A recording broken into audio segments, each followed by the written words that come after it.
নমস্কার, আমি অর্চনা। এসব মনের কথা ভাগ করি চ্যানেলে আরটি ব্লগে তোমাদের সবাইকে স্বাগত জানাই।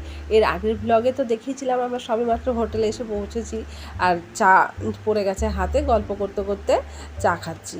তো এবার চলো একটু হোটেলের চারপাশটা তোমাদেরকে একটু দেখাই। আর এই ছোট্ট গাছটা তো ফুলে ভর্তি হয়েই আছে, একে যতই দেখছি মন ভরছে না, যতবারই দেখছি অতবারই দেখতে ইচ্ছা করছে। আর এই গোলাপগুলোতে তো এখনও কুড়ি আসেনি, এরপরে যারা আসবে তারা কিন্তু গোলাপ গাছে ভর্তি ফুল দেখতে পাবে। এবারে চলো হোটেলটা দেখায়। এই দেখো, পুরো সাদা ধবধবে হোটেলটার উপরে ঝাঁ চকচকে রোদ্দুর পড়েছে, আরও মানে কি বলবো ফেটে পড়ছে। আর দুই দিকে এত সুন্দর বাগান, আর আমরা কিন্তু এখনও রুমের চাবি পাইনি, তাই রোদ্দুরের পিঠ ঠেকিয়ে সবাই দাঁড়িয়ে দাঁড়িয়ে গল্প করছি। কেউ দোলনায় দুলছে, এখানে একটা দোলনা আছে, ওদিকে একটা দোলনা আছে। তবে কথা হচ্ছে যে একবারে টিফিন খেয়ে তারপরে রুমে যাবে। আর এখানে টিফিন সব রেডি হয়ে গেছে। প্রথমে তো দেখতে পাচ্ছ সুন্দর লাল রঙের প্লেট, আর এখানে গামলাতে রয়েছে আলুর তরকারি, সামনে বাটিতে আচার। আর যারা যারা খাবে আর কি এই ঘরটার মধ্যে বসে, তারা সবাই এই ঘরের মধ্যে বসে খেতে। ওর পাশে আমিও প্লেট নিয়ে চলে এসেছি বাইরে বলতে কি কনকনে ঠান্ডার মধ্যে রোদে পিঠ লাগিয়ে দোলনায় বসে টিফিন খাবো। উফ, ভাবতেও অবাক লাগছে। আর দেখো টিফিনের মধ্যে রয়েছে সুন্দর নরম তুলতুলে একদম পরোটা, আচার, আলুর তরকারি আর এক বাটি করে পায়েস। আর এদিকে রঞ্জনবাবু আর পাপাই তো শুরু করে দিয়েছে। আর এদিকে ঠান্ডাতেও তো মাথায় টুপি টুপি সব জড়ানো। আর এবারে টিফিন খাওয়ার পর আমরা আমাদের হোটেলের রুমের চাবি পেয়ে গেছি। তো চলো, এটা কিন্তু 4 তলা, এই যে সিঁড়ি দিয়ে উঠলাম, এটা 4 তলা। তো চলো দেখাই এবার রুমটা আমাদের। টিফিনটা খেয়ে দিয়ে আসাতে ভালো হলো, এখন নিশ্চিন্তে জামা কাপড় ছেড়ে ফ্রেশ হওয়া যাবে। তারপরে আবার ওনারা দুপুরের খাবার খেতে যেতে বলেছে ফ্রেশ হয়ে। তো এই দেখো, এই 401 নম্বর রুম, এটা হলো আমাদের রুম। তো চলো ভেতরে যাওয়া যাক, তোমাদেরকে দেখাই। আর ঠিক উল্টো দিকে রয়েছে ববিতাদির রুম। এই 401 নম্বর রুম। চলো রুমে ঢোকা যাক। এই যে ঘরে তো ছেলে মেয়ে আগেই অলরেডি ঢুকে গেছে। রুমটা বেশ বড়। রুমে ঢুকতেই ডান দিকে রয়েছে একটা বেশ বড় বাথরুম। ঝাঁ চকচকে কোমোড রয়েছে, ঝাঁ চকচকে বেসিং রয়েছে। এবার চলো ভেতর দিকটা দেখাই। আর এখানে বেডটাও রয়েছে বেশ বড়। আবার এদিকেও আরেকখানা ছোট বেড রয়েছে। যেহেতু আমরা 4 জন, তাই ডবল বেডের রুমটায় দিয়েছে আমাদেরকে। এই ছোটো বেডটাতে রূপু শুয়ে পড়বে, আর এই দিকটাতে ছেলে নিয়ে আমরা দুজন শোবো। আর খাটের এই মাথার দিকটাতে দেখো একটা বিশাল বড় জানলা রয়েছে, ওপাশে দেখা যাচ্ছে জানলা দিয়ে। আর ঘরটাও বেশ বড়। আবার এইদিকে একটা ব্যালকনিতে যাওয়ার দরজা রয়েছে। আর এখানে একটা ড্রেসিং টেবিল দেওয়া রয়েছে। আর ড্রেসিং টেবিলের নিচে একটা ড্রয়ারের ভেতর আবার কয়েকটা লঙ্কা দেখছি, মনে হচ্ছে এর আগের পার্টি রেখে গেছে। ড্রেসিং টেবিলের পাশেই একখানা আছে বড় আলমারি, সুটকেস ঢোকাতে চাইলে তোমরা এর মধ্যে ঢুকিয়ে দিতে পারো। আর ড্রেসিং টেবিলটার পেছন দিকে যে কাজটা, তার পেছনেও কিন্তু আছে ড্রয়ার, মানে তাক করা। আর এবারে এই ব্যালকনিতে যাওয়ার দরজাটা খুলছি। এই দেখো, দেখেছো কি সুন্দর লাগছে চারপাশটা দেখতে। ওই পাশে একটু ফাঁকা দিয়ে বরফ ঢাকা পাহাড় দেখলাম। আবার এই দেখো ব্যালকনিতে দাঁড়িয়ে এই যে ওই দিকের দৃশ্য, বাদিকটাতে এইরকম পাহাড় ঘেরা, দূরে বরফ ঢাকা পাহাড় আর দূর পর্যন্ত দেখা যাচ্ছে। আর হোটেলের নিচটাও বাগানগুলো দেখা যাচ্ছে। দেখো ওই পাইন গাছটা ফুলে ফুলে ভর্তি হয়ে রয়েছে সাদা। আর ওই যে নিচে যে গাড়িগুলো রয়েছে, ওই গাড়িগুলো করেই আমরা সাইড সিনগুলোতে বেরোবো আর কি। তো ব্যালকনি থেকে খুব সুন্দর দৃশ্য বেশ কয়েকদিন দেখতে পাবো। এবারে সবাই স্নান টান সেরে পরিষ্কার পরিচ্ছন্ন হয়ে আবার নিচে চলে এসেছি, কেননা দুপুরের খাবারের ডাক পড়ে গেছে। আর এই হোটেলটাকে আরেকবার দেখছি বাইরে থেকে। আর এই যে বড় ঘরটার মধ্যে চলে এসেছি আবার দুপুরের খাবার খেতে। সবাই অনেকের খাওয়া হয়েও গেছে। আর আজকের দুপুরের মেনু রয়েছে ভাত, ডাল আর ওই গন্ধরাজ লেবু। আর এদিকে রয়েছে শুকনো লঙ্কা দিয়ে ঝুরি আলু ভাজা। আর ওখানে দেখতে পেলাম মাছ, চাটনি আর আছে পাঁপড় ভাজা। তো একটু ডাল সেদ্ধ, মানে সেদ্ধ ডাল আর মাছ আর পাঁপড় আর একটু আলু ভাজা নিয়ে বসে পড়েছি ছেলেকে খাওয়াতে। ছেলেকে খাইয়ে তারপরে আমি খাবো। ছেলেকে খাওয়াতে খাওয়াতে আমার প্লেটটাও নিয়ে নিয়েছি, না হলে সবার তো হয়ে যাচ্ছে, আবার দেরি হয়ে যাবে। কেননা খাওয়ার পর একটু বিশ্রাম নিয়ে আবার বেরোবো। খাওয়া দাওয়া সারার পর না আর একটু ঠান্ডা লাগছিল। এখন বাইরে এত সুন্দর রোদ্দুর উঠেছে আর চারপাশটা এত সুন্দর, তো লোভ সামলাতে পারলাম না। একটু গায়ে রোদ লাগিয়ে একটু 4 সাইডে ঘুরে বেড়ালাম। আর কয়েকটা ছবি একটু ভিডিও করা হলো, আর তোমাদেরকে একটু দেখিয়ে দিলাম। আর যতই দেখছি মন ভরছে না, চোখ দুটো শুধু দেখতেই যেন চাইছে। আর এই গাছটাতে দেখো, এটা মানে পাইন গাছ, শুনছিলাম যে এটা পাইন গাছ। পাইন গাছটা দেখো একদম ফুলে সাদা হয়ে রয়েছে, দেখে মনে হচ্ছে মানে ওর যতটা ক্ষমতা ছিল সেই ক্ষমতা দিয়ে উজাড় করে দিয়েছে ফুল। এবারে চলে এসেছি সেই বিখ্যাত ডাল লেকের পাশে। আর দেখো ডাল লেকের দৃশ্যটা, কত শিকারা ভাসছে। আজকে পিয়ালি তো উপভোগ করছে খুব ভালো করে ডাল লেক। আর আমার সাজগোজটা একবার দেখবে, আমি তো একদম ঠান্ডা জ্বালায় মানে মাথা কান ঢেকে মাথায় টুপি চাপিয়েছি। আর এই সেটটা না আমি অনেক বছর আগে গ্যাংটকে গেছিলাম, সেখান থেকেই কেনা হয়েছিল। এবার আর সেরকম কথা বাড়িয়ে সময় নষ্ট করব না, শুধু দু চোখ ভরে দেখো। আমি কথা বললে পরে তোমাদের দেখার দৃশ্যটা একটু কম থেকে যাবে। দু চোখ ভরে দেখো কত সুন্দর চারপাশটা।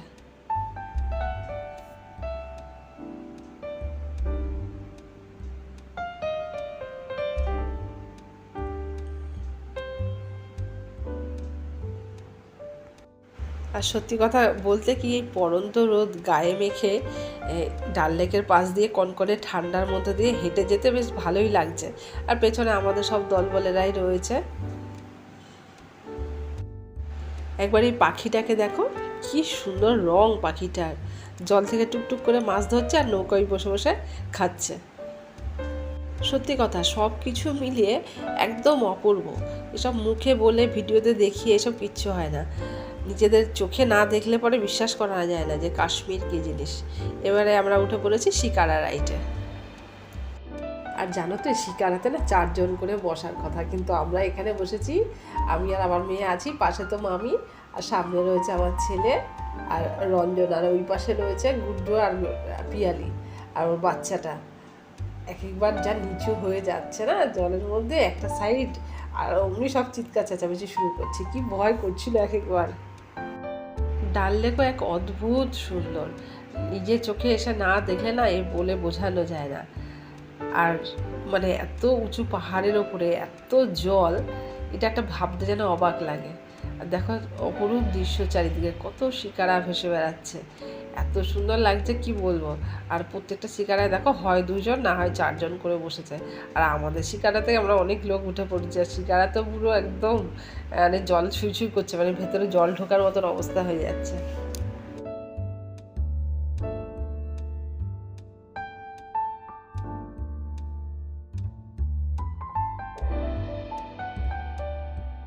আর এই দেখো কাদেরকে দেখতে পেয়ে গেলাম, এই শিকারাতে রয়েছে আমাদের আরেকটা গ্রুপ, তান্তুদা, ববিতাদি, তাতাই, পাপাই আর ঋতব্রত।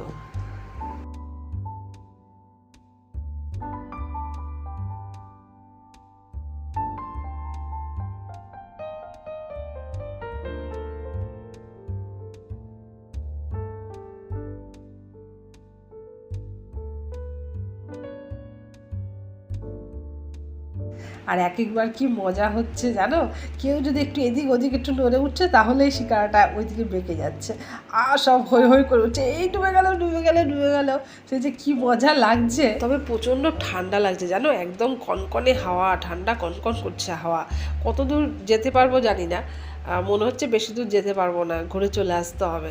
একটু সন্ধ্যে সন্ধ্যে হলে, অন্ধকার হলে লাইটগুলো চারিদিকে জ্বলবে, ওই ততক্ষণই দেখবো, তারপরে চলে আসতে হবে। আমার প্রচণ্ড ঠান্ডা লাগছে। 4-5টা পাহাড় দিয়ে ঘেরা, মাঝখানে কতটা জল, দেখলে পুরো মনে হচ্ছে যেন যে পাহাড় ঠিক কোলের মধ্যে কতটা জল জমিয়ে রেখে দিয়েছে। সবাই মিলে খুব আনন্দ করছি শিকারাতে। একটার পর একটা শিকারা যখন পরপর হয়ে যায় না আর ভেসে যেতে থাকে, দেখতে এত সুন্দর লাগে। আর ওই যে দূরে শিকারাতে দেখা যাচ্ছে লক্ষ্মী, লক্ষ্মীকে একটু হাত তোলার জন্য বলছি, দেখবে লক্ষ্মী হাত তুলবে, ওই যে দেখেছ, ওই যে লক্ষ্মী, ওটা হলো টুয়াদার শিকারা।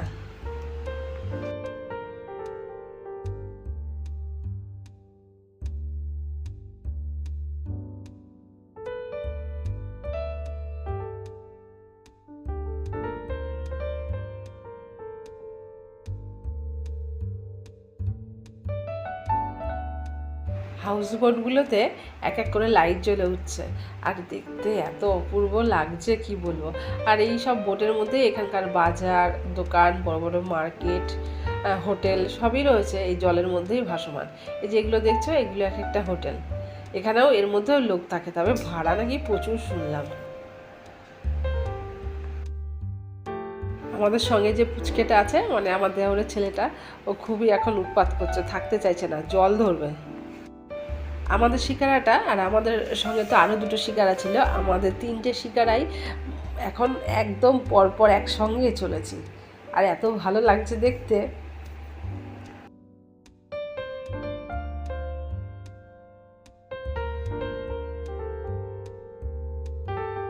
সূর্য অস্ত যাওয়ার সঙ্গে সঙ্গেই না এই ডাল লেকের এই জায়গাটা চারপাশে গোল্ডেন কালারের লাইট জ্বলে ওঠে, আর সেই জন্য এই জায়গাটাকে বলা হয় গোল্ডেন ডাল লেক। পুরো দেখো একদম সোনার মতন ঝকঝক ঝকঝক করছে চারিদিকটা। আর এই দৃশ্যটা দেখে মনে হচ্ছে একটা সুন্দর সন্ধে মনের মণিকোঠায় জমিয়ে রাখতে পারলাম। এবার চার সাইডটা একটু উপভোগ করো তোমরাও। তোমরা যারা এসে দেখেছো তারা তো দেখেছোই, তোমরা তো জানোই যে কী অপরূপ দৃশ্য। আর যারা আসতে এখনও পারোনি তারা নিশ্চয়ই আসবে, এত সুন্দর জায়গা আমাদের পৃথিবীর বুকে রয়েছে, এসে দেখতে হবে না। আর এই জায়গাটা না প্রচণ্ড চওড়া, অনেক বড় এরিয়াটা। আর এখন একদম সন্ধে হয়ে গেছে তো সবার প্রচণ্ড ঠান্ডা লাগছে, কেউ আর সহ্য করতে পারছে না। তো আমরা এখন আবার সবাই ফিরে যাচ্ছি।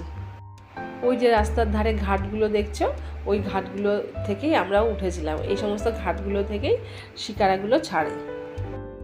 ওই যে দূরে ঘাটগুলো দেখা যাচ্ছে লাইট জ্বলছে, ওই ঘাটটা থেকেই আমরা উঠেছিলাম। মোটামুটি মনে হয় আমাদের 11 নম্বর ঘাট ছিল, ওই 11 নম্বর ঘাটের থেকেই আমরা উঠেছিলাম, আবার ওখানে গিয়েই নামবো।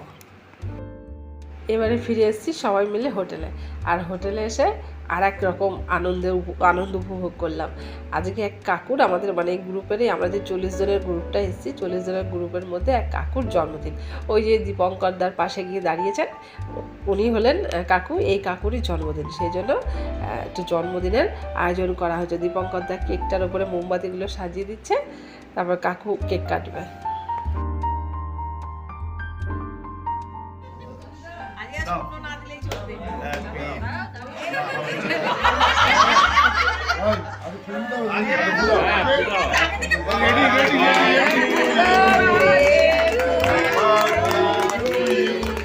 Happy birthday, dear Solillah.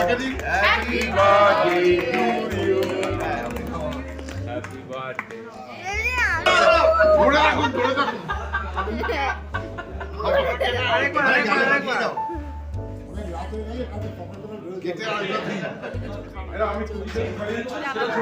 দাঁড়াও দাঁড়াও দাঁড়াও, রেডি হয়নি ওই আগে। আচ্ছা সবাই কুকিজ তো নাও। তুমি কুকিজ দিয়ে নাও। আমি খাবো না। এটা খাবে না কুকিজ? তো না না, কুকিজ আমি হাতটা চাই। কুকিজ নিয়েছি।